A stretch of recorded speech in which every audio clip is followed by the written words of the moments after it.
Winning at Silverstone, Duez and Babini in this car, the number 12 machine, which currently lies 5th. But we'll have to wait and see whether they can manage another one. Lister know this track well, not only having raced here last year in the FIA GT series, but they've also raced Lister Storms in the Spanish GT Championship, one of their customer programs. So they have got plenty of setup information in Lawrence Pierce's book of knowledge to try and develop the best out of the cars here. And that is one of the real successes. If you think back to the 1980s in British Formula 3, Dick Bennett was the king then of having a setup for every car, every track, in every possible condition. Meticulous in his detailing, and Lawrence Pierce very much cut from the same mould as Dick Bennett. I don't think he'll be insulted by that particularly.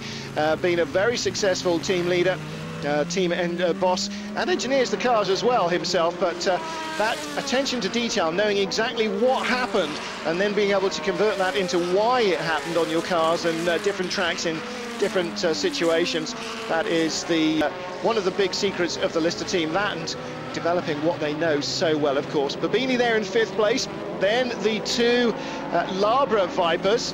The number 1 car is, of course, the champion, Christophe Bouchou, with last year's NGT champion David Terrian alongside him. That's behind Babini and Duez as we ride with them in 5th place in the 12 car. Note again, look, the onboard camera shows you how much downhill and then onto the bottom of the straight and starting the climb towards the end of it again. And everybody over by the pit wall, avoiding all the ferocious ripples on the driver's left of the track, finally having to brave them to brake for the first turn, Nuvolari, but staying on the pit wall to avoid all of that disturbance. So behind the two Lister Storms, the Belmondo car, then the two Labra Vipers. But at the moment, the battle out front is Mike Haseman's trying to hold on to the coattails of Andrea Piccini in the Ferrari. Well, clearly the Ferrari, the newest of the GT cars, much less long in the teeth than the Lister or indeed the Vipers. And I think all that parlays into perhaps its chassis balance and its general behaviour. And on a track like this that is so demanding of these big cars, perhaps that is why the Ferrari seems again this year, as in Brno, to have perhaps more of an advantage than on Magny-Cours or Silverstone, where the track is pretty smooth, pretty level, not much of an incline or no real grades anywhere on either track, and pretty fast as well. And in the medium to fast stuff, these cars are so well developed that, of course, they have you know, got that balance. But in the tight and twisty stuff, maybe the Ferrari just has that little bit of an extra advantage, and certainly at the moment it is driving away from Haseman's, who you've just seen from the two Listers, from the Belmondo car, and then you've got the two Labra cars and the other Belmondo car behind that. But Dominic Dupuy also, look for the silver and blue coloured car with the yellow flashes. That's Dominic Dupuy's machine. That's not the number 5 Philippe Alliot David Halliday Ferrari. That is the Dominic Dupuy Racing Viper. Good to see Dupuy back, of course, many years an Orica driver, also done the odd stint for Labra in multi-lineup teams with them. Now, it looks as though Jamie Campbell-Walter is under a bit of pressure from Bobby Verdenroe here. Campbell-Walter in 3rd spot, but Verdenroe all over the back of him. Like a rash. Verdenroe 4th place with, of course, Babini right behind, and we've seen from Babini's camera that he is not holding back in his attacks on the Lister Storm, and as if to speak of the devil, here he comes.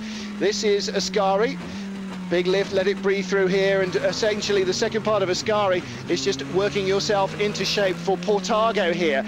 Quite a slow corner, but leads onto an important section. Although it's curvy and although it pitches down the hill, this is, well, not quite flat out stuff, but fast and important and demanding little elements of the track, heading down through Bugatti to Peggio. Again, Peggio, very important to get it right. Can use a lot of road on the exit. Everybody goes around on the painted white line because you're coming up the hill, and there is time over the brow just to get the car over to the driver's left and then turn into the right-hander at Monza. Effectively double apex right-hander at Monza, and then down, bouncing through tunnel turn. And again, as they come onto the straight, watch everybody aim for the pit wall to avoid the majority of the rippled tarmac on the outside. Just seems to be a little flatter by the pit wall. Goodness only knows why. Second Belmondo car going through there. Second Ferrari, of course, that is Lilian Brino, Enzo Calderari in the number 22 car. And Enzo Calderari starting that one. That's the car they share with Freddie Dorr.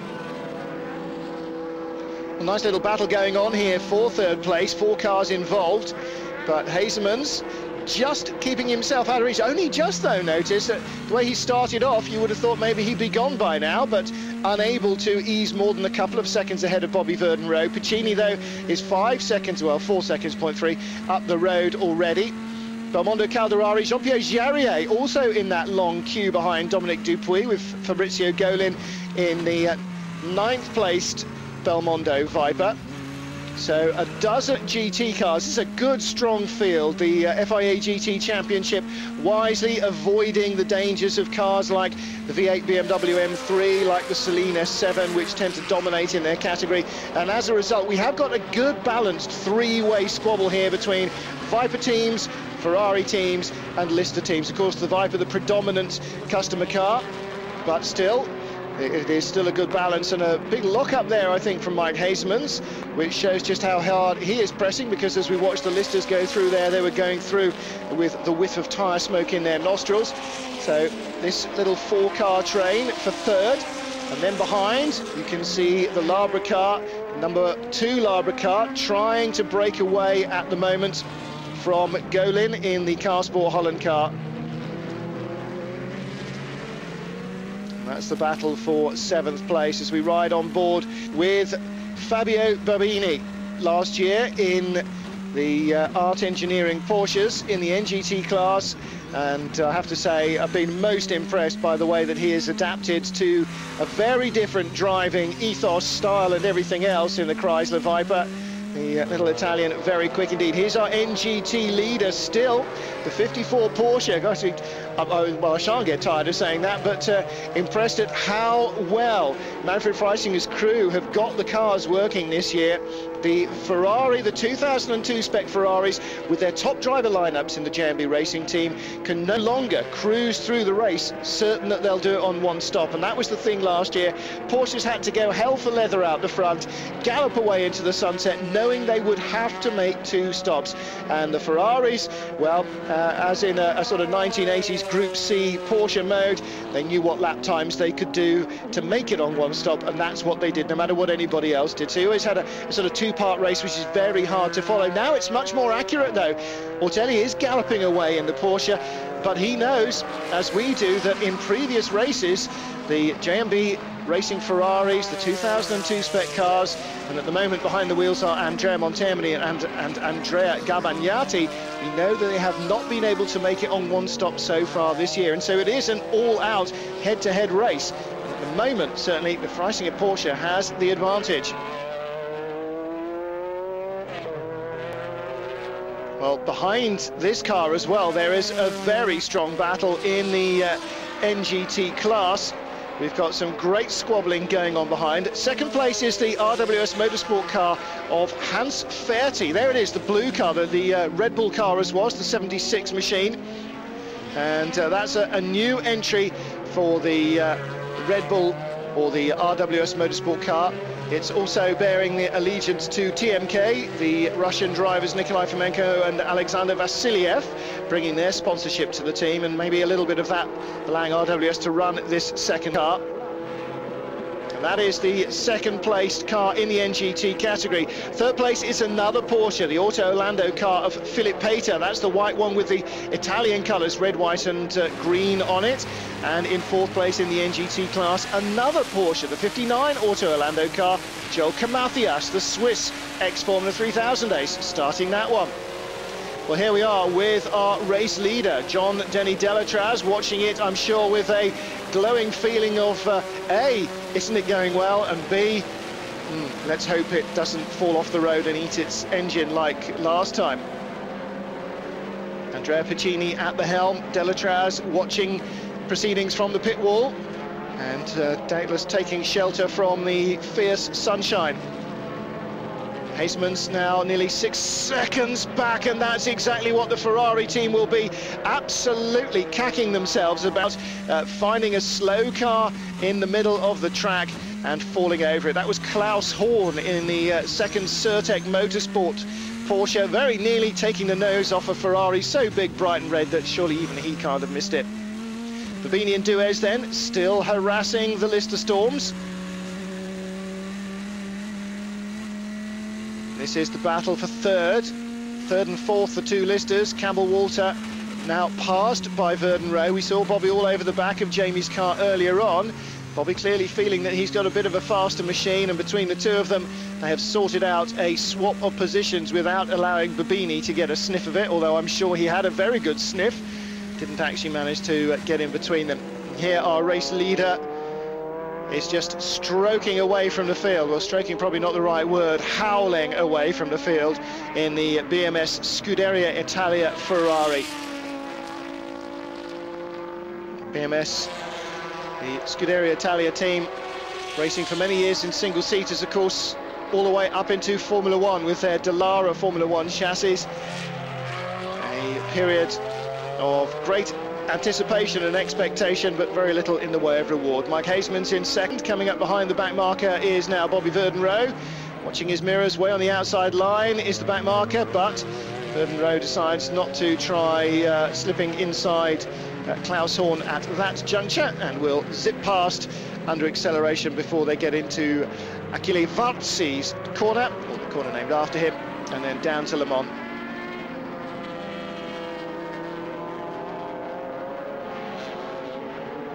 Very few drivers of the modern era represented by corner names here. First turn named after Tazio Nuvolari, the second after the great Juan Manuel Fangio, the third after Achille Varzi, the fourth after the race that we'll be covering here in great detail on Eurosport in a fortnight's time, the Le Mans corners. Then Giuseppe Farina gets the mention, Alberto Ascari, Alfonso de Portago is this corner that we're just leaving. So plenty of pre-war and twixt war heroes, as well of course as the inimitable Fangio. Well, there is the number 14 car of Jamie Campbell Walter, racing on his own now. I wonder if he is nursing a little problem in the car. Babini still behind him and out of harm's way. In fact, Babini has got close company to worry about behind him.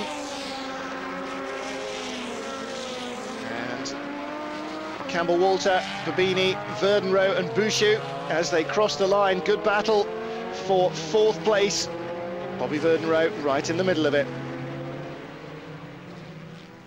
GT Championship being led by well over 10 seconds by the Ferrari as he comes into the pit for his first stop. This is Andrea Piccini in the BMS Scuderia Italia Ferrari.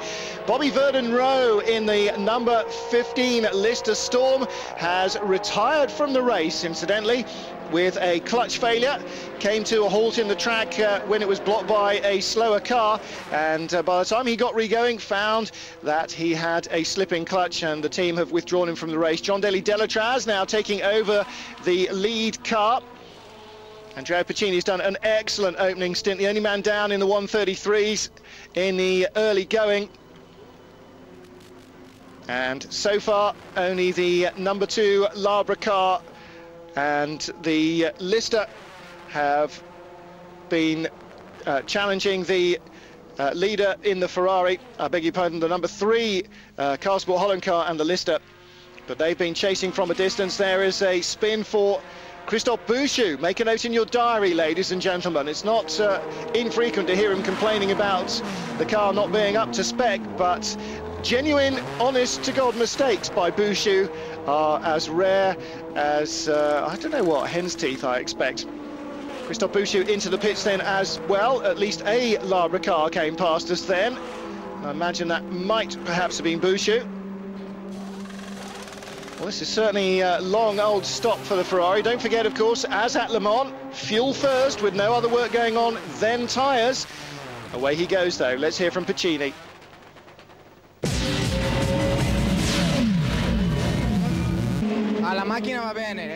Car's going well, says Andrea, but our tyres are suffering a lot with the heat. And I said the drivers are suffering a lot more. You're worse. Over the last 10 minutes, I was really looking forward to the pit stop. The pedals were burning my feet, and I've got blisters on the soles of my feet. It's so hot inside the car. Well, I tell you what, GT racing, it's not Formula 3000, Andrea. Car still leads, though. Well, Ferrari, the first of the lead cars to stop. It was followed in a lap later by the second and third and fourth place cars, the Vipers and the Lister Storm. We now find ourselves 48 laps into the race, and once more the Ferrari has built up a margin. Jean-Denis Delatraz 15.5 seconds ahead of Anthony Kumpen in the Car Sport Holland car. Marc Duez is in third place in the number 12 Belmondo Viper. Don't forget, both Belmondo cars on the podium here last year. Nicholas Springer taking over from Jamie Campbell-Walter in the Lister Storm is in fourth. Luca Capillari fifth. That's the number 4 Car Sport car. David Terrian taking over from Christophe Bouchou in sixth place. Then Carl Rosenblad's Viper. Gosselin in the second Belmondo car, then Lilian Brenner in the second Ferrari doing the middle stint for the 22 car. But it's been all about this car all the way from the start. Neither Piccini nor Delatraz got a chance to drive last time at Brno, as Thomas Enger had the car fail under him, but they're doing a great job here. Now then, NGT pit stops. This is the number 50 car of Christian Pescatori and Andrea Montermini. Montermini started, Pescatori, the reigning champion, is in. And the order in NGT, well, they were in second place behind this car, the Freisinger Motorsport Porsche. And it comes in a lap later, and that may be telling. If it comes down to a splash and dash at the end, Manfred Freisinger's crew might be the ones with the advantage.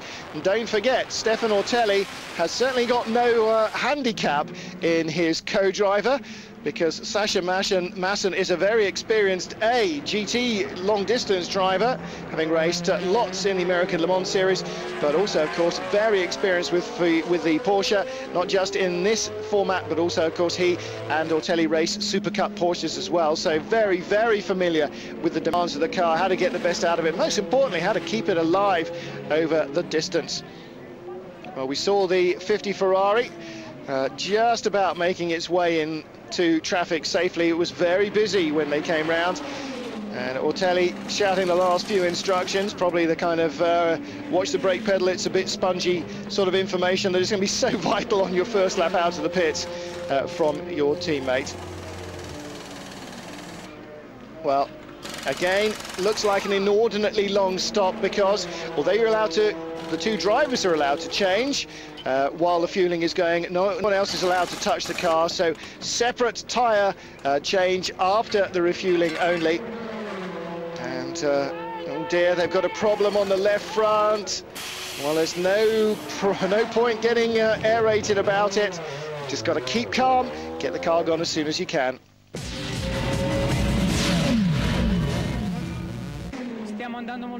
This is Andrea Montermini, who was in the second placed Ferrari. He said it's going quite well. We started from the back, well, actually from fifth in the class, and it wasn't easy at the beginning. Been a tough battle with the Porsches, but we were going quickly, catching the leader. That's why we passed so many cars, and we're in second place now. We'll have to see what happens. What about the tyres in the heat? Yeah, a little bit hot, but our tyres have performed well. I think Pirelli's new tyre here is certainly living up to what the engineers hoped for.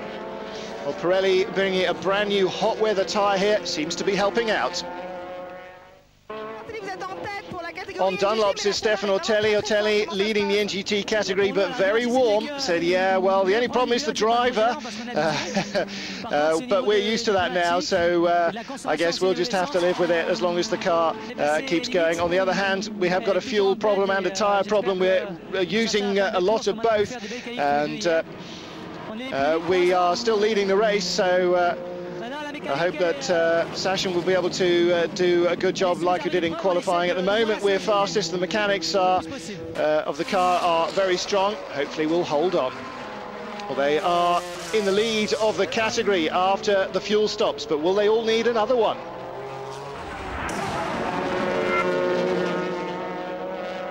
Now, the 57th lap of the race. And the number 4 Car Sport Holland car going very slowly, being blown off by one of the Ferraris, howling by him. And it looks like Luca Capillari has a problem. Not up to speed at all. being passed by the Lilian Brenner Enzo Calderari Ferrari, and behind him he's got François Lafont, who's taken over the number 9 car from Jean-Pierre Jarier. What, is it a brake problem? He seems to be all right in a straight line, but oh my goodness me, almost stopped dead in the corner. Well, no, not a brake problem, something else then. I wonder what it is. Mechanically related, could possibly be a problem with the sequential gearbox, or possibly even an engine problem, electronics or something, dropping the car off the pace. But there he is, down. And in the pits, the word from Mike Hazeman's team is that there is an oil pump failure on the car. The race continues without the number 4 machine. Championship at Jarama, lap 75, and the lead Ferrari still running strongly at the head of the pack, heading into the pits for its second tyre stop. John Delatraz taking over from Andrea Piccini and doing every bit as good a job as the Italian in the first stint. Delatraz braving the heat. Now Piccini, who's already debilitated from that first one. We heard him say after the first stint that the brake pedal has burnt the soles of his feet. Well, he'll have to somehow find a way to live with that. In the American Le Mans Series, in these big front-engine cars, they use asbestos in the boots to stop that happening, because roll cage temperatures and pedal temperatures get up to 200 degrees Fahrenheit. It's a tyre war, it's a car war, it's a team war, says John Denis. Currently everything's going well for our team. We've got a car that's perfect. Michelin tyres are going superbly. What about the heat? Is it bothering you? Well, we do have a little problem because we don't have power steering in the car, so the physical effort plus the heat is very great indeed. Despite that, the car leading. Did say earlier on it's on Pirelli tyres, of course, that's just my brain not working. Michelin tyres on that one.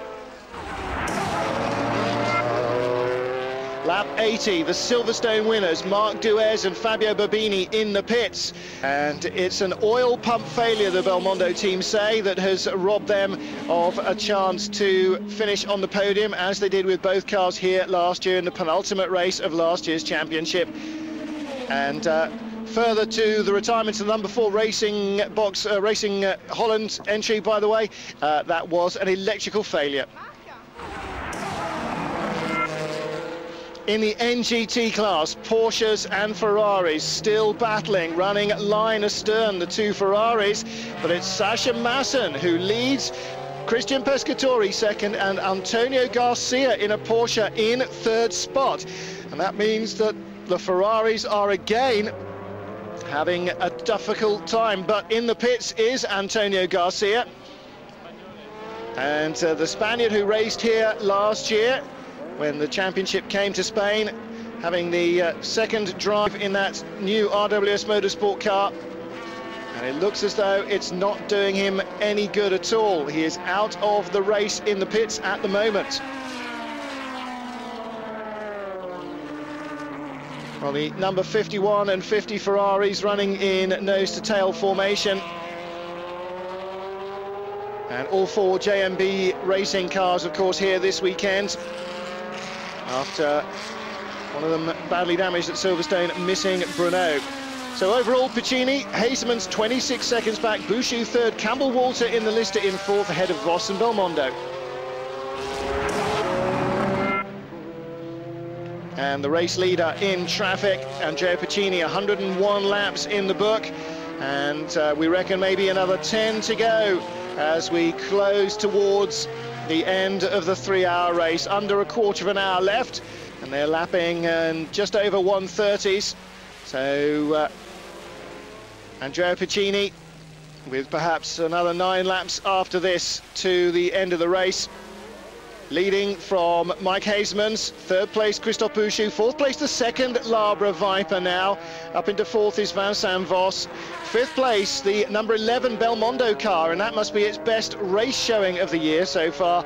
6th place is the Lister Storm of Bobby Verdon, Jamie Campbell Walter and Nicholas Springer, a double winner so far this year. But it looks like we will have a new winner, a first-time Ferrari win for the BMS Scuderia Italia team. And will we have a Ferrari win in the NGT class? Christian Pescatori in NGT in second spot, and that is not the NGT class leader ahead of him. Sascha Maassen in the number 54 Porsche is leading still, the car he took over in the lead from Stefan Ortelli.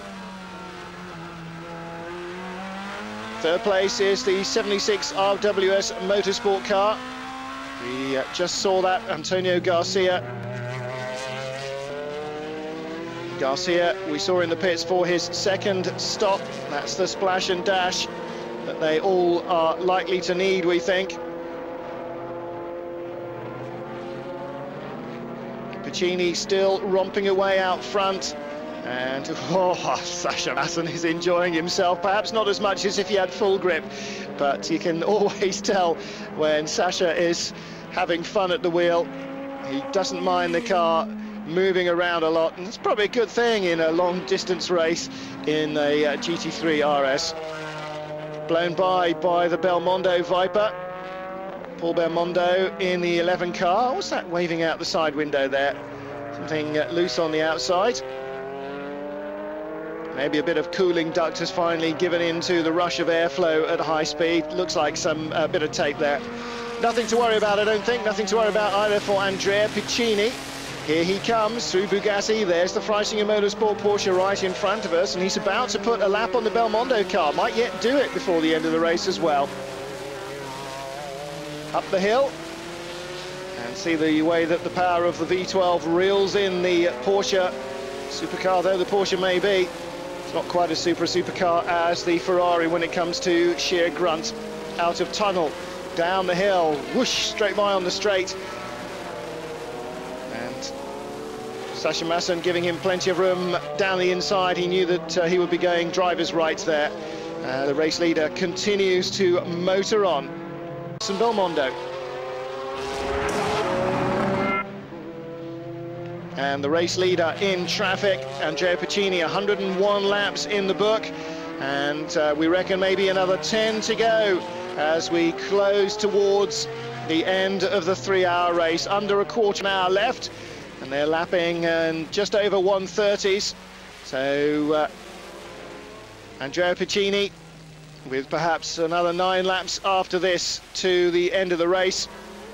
Leading from Mike Hazeman's, third place Christophe Bouchou, fourth place the second Labra Viper now, up into fourth is Vincent Voss, fifth place the number 11 Belmondo car, and that must be its best race showing of the year so far. Sixth place is the Lister Storm of Bobby Verdon, Jamie Campbell-Walter and Nicholas Springer, a double winner so far this year, but it looks like we will have a new winner.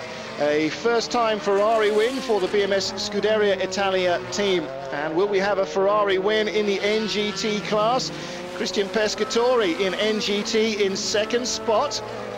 And that is not the NGT class leader ahead of him.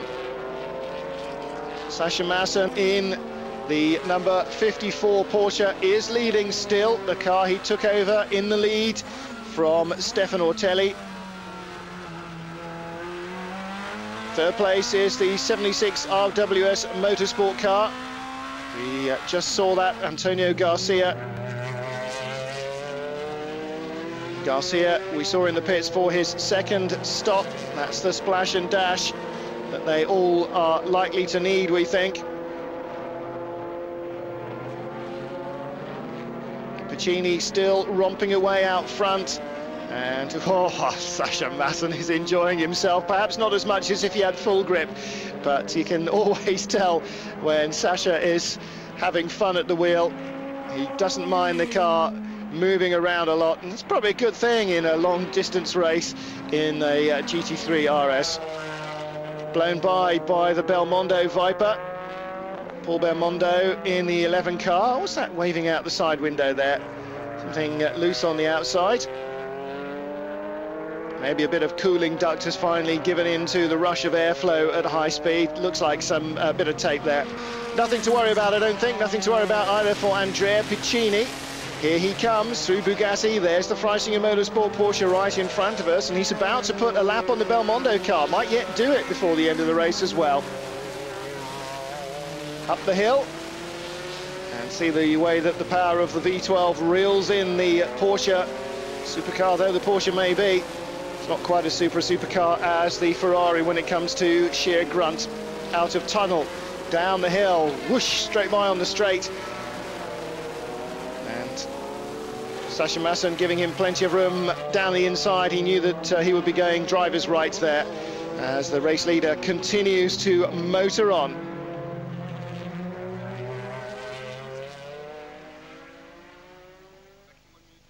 Is the fourth round of the FIA GT Championship at Jarama, on board with Christian Pescatore, the reigning NGT champions, having a tougher time of it this year in the JMB Ferrari 360 Modena against the Porsches, yet to win. Well, yet to win in a straight fight on the road. Oh no, that's not true, they won the second race, didn't they? So, the Ferrari, number 50, chasing. At the moment, the Freisinger Motorsport Porsche is leading. And the number 50 Ferrari under threat from behind. Gets blown by the Lister Storm of Jamie Campbell-Walter in 6th spot with his 80 kilos of penalty weight. And that, well, they will lose a lot of that before the next race in a month's time as they go to Anderstorp in Sweden. That'll be a fun one. Of course, it'll be a month off for most of these teams. Some of the drivers, they will be competing in the Le Mans 24 hours in just a fortnight's time. And splash and dash time now for our second placed NGT car. We've already seen Antonio Garcia in third placed Porsche come in for a splash and dash. Lap 105, and the number 50 Ferrari comes in. One of the Auto Orlando cars sitting there on its jacks, and that's out of the running, which is a shame because that was going very well as well, the second Auto Orlando car. And waiting to get the wave to reignite it. Yep, all goes in smoothly enough. Very complicated starting and restarting technique. Switch it off, allow the electronics to reset itself, engage the gear, switch it on, yada yada yada. If you stall it during a pit stop, you can lose 15 to 20 seconds getting the Ferrari going, because obviously you're in a panic and you forget the right sequence. It can be a problem, but it wasn't there. Here is Antonio Garcia though, and he is going to be a problem. The Ferrari just back out of the pits. Of course, he's still very much in the racing groove, but Garcia now, having made his splash and dash, is closing from behind, locking a brake there down into Le Mans, showing just how hard he's pushing, and that indicates that the Spaniard is looking for second place to make it a Porsche 1-2. The Freisinger Motorsport Porsche is our race leader.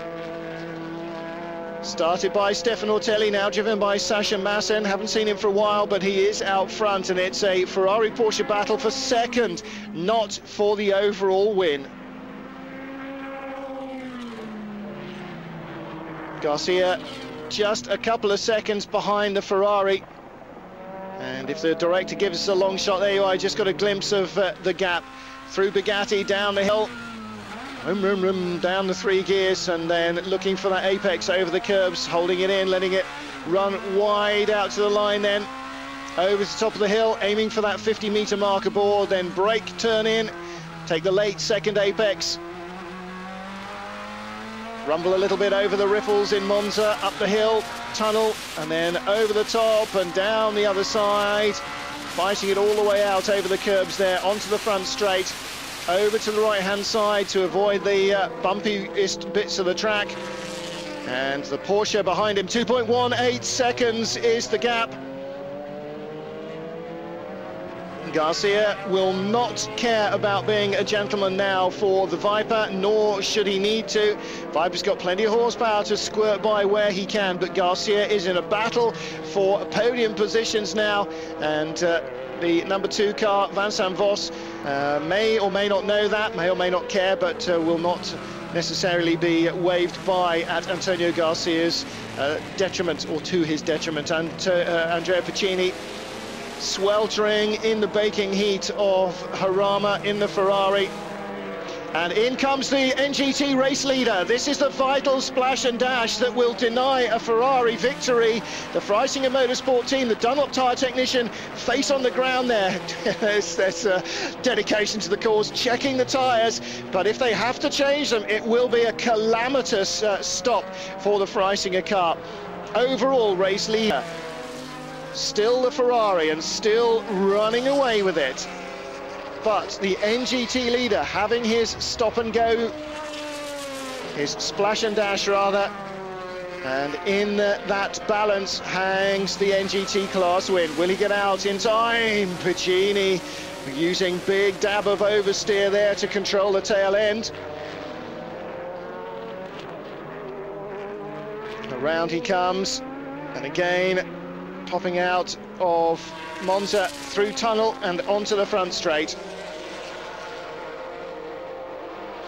Well, the Ferrari has never looked anything other than supremely composed here. 5.5 minutes remaining, 3 laps, good to go. Let's hope so. Better not be running short on fuel now. This is not the time in the race when you want to be backing off the mixture to try and lean it all out. Lights on the 23 car, as they have been all race at the back, and probably needs to start giving some headlamp flash at the front as well. Piccini certainly working up a sweat as he leads the race. On board in the Viper. This is the number 3 Car Sport Holland car.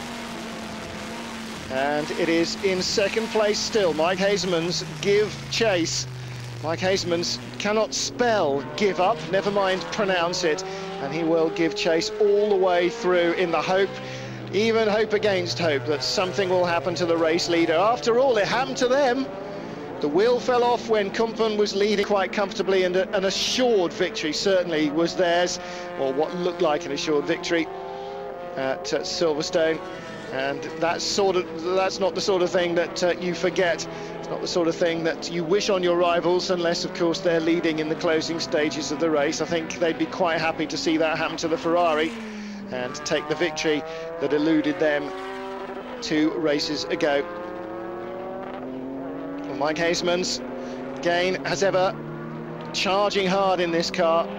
They work so hard at every aspect of their racing. The team developing the car, the engine, the gearbox, and also the drivers are just never give up, the Car Sport Holland guys. Christophe Bouchou in 3rd place, a minute 15 behind the Ferrari. Vincent Voss 4th, lapped. Paul Belmondo 5th, lapped. Jamie Campbell-Walter 6th, 2 laps down in the Lister Storm. 2 laps down, well, might sound like a sound thrashing, but like a 1-1 draw against Sweden, it's points, isn't it? And it's survival. And they lose weight for the next game. And when they come to Anderstorp in Sweden in a month's time, they will be leaner and fitter and faster. And at Anderstorp, that will count just as much as it does here in the twists and turns of the Spanish circuit. It'll be quite as hot in Anderstorp. Then again, the Swedish Grand Prix always used to be blindingly hot, didn't they? Either that or torrential rain, or both. So we'll have to wait and see exactly what that brings us. But that's a long month away, and just 3 short minutes away is the checkered flag. Working back through the field, number 1 car, Christophe Bouchou and David Terrian in 3rd place. And finally getting some sort of form together for this car. They have really had a very out-of-sorts start to the year. And the BMS Scuderia Italia team not racing these cars at Le Mans, but the ProDrive entry will be raced in the Le Mans 24 hours in a fortnight's time. Will we see the Ferrari racing at the head of the field there as well in the GTS category? Well, we'll have to see what it can do up against the Chevy Corvettes and the Vipers. Of course, Audi looking for their 3rd straight win in the Le Mans 24 hours. Eurosport will be there throughout the week to document every twist and turn of what will, needless to say, be a very exciting race weekend, even if a slightly long and bleary-eyed one for motor racing fans across Europe. Le Mans 24 hours, rarely less than exciting, and often absolutely spellbinding weekend of motorsport. I look forward to seeing who among the runners and riders will be the best challenge to the Audi Leviathans. Now Pedro Garcia, second place here in the closing stages, could happen. He's got the Ferrari right in front of him, and they've just, well, got to get rid of this Belmondo Viper. But as the Ferrari is moved a little offline by the Viper, is there a way through for the Porsche? We don't see it yet.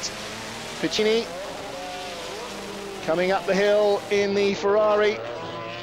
Don't think we're going to see the checkered flag this time. I think he may have one more to go as he pops out of Monza. The second Freisinger Motorsport Porsche, in fact, in front of him. That's the Bert Longin car. Across the line comes Piccini. Well, blue flag being waved at the slower car, and I think this will be now the last lap. Andrea Piccini crossing just a few seconds before the 3-hour mark, so he will do this final tour, and one more lap, 3.85 kilometers to do, separating this team and their first win.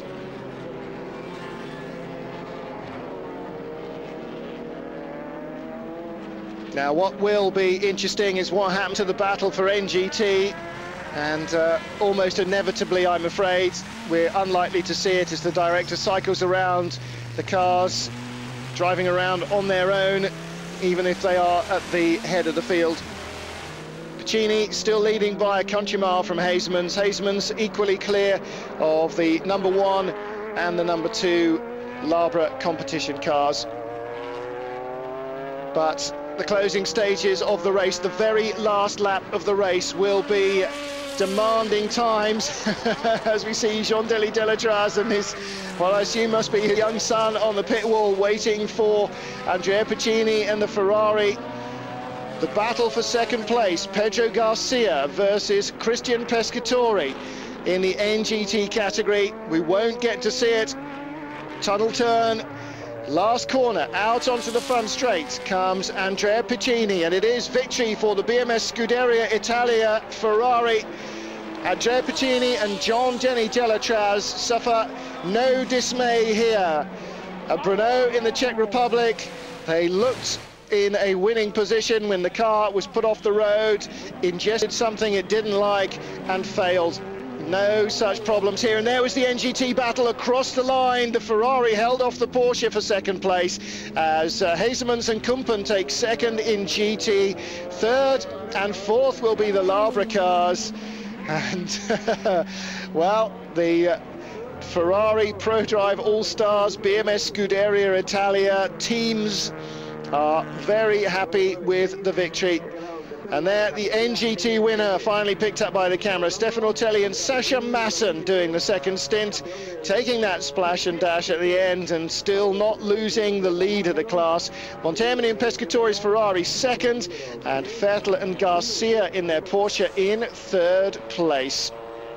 So Ferrari win in the GT class, but comes second in the NGT category. Incidentally, further down the order behind the Labra cars in third and fourth place, Belmondo and Gosselin in the second Belmondo Viper in fifth place, the only one to finish, and then sixth place, Jamie Campbell-Walter and Nicolas Sprenger, so they'll shed a bunch of weight ahead of Kurt Monikens and Marco Paltella, the Finno-Belge, anyway, those two in their Porsche 996 Turbo.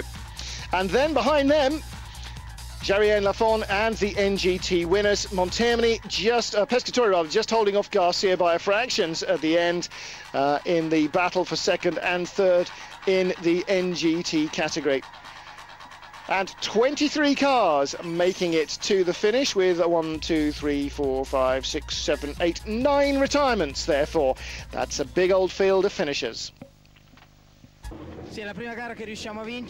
First race we've won, says Piccini. The team did a great job. The car was fantastic, and we were able to run at a fast pace. At the end, I just was controlling Mike Hasemans behind me.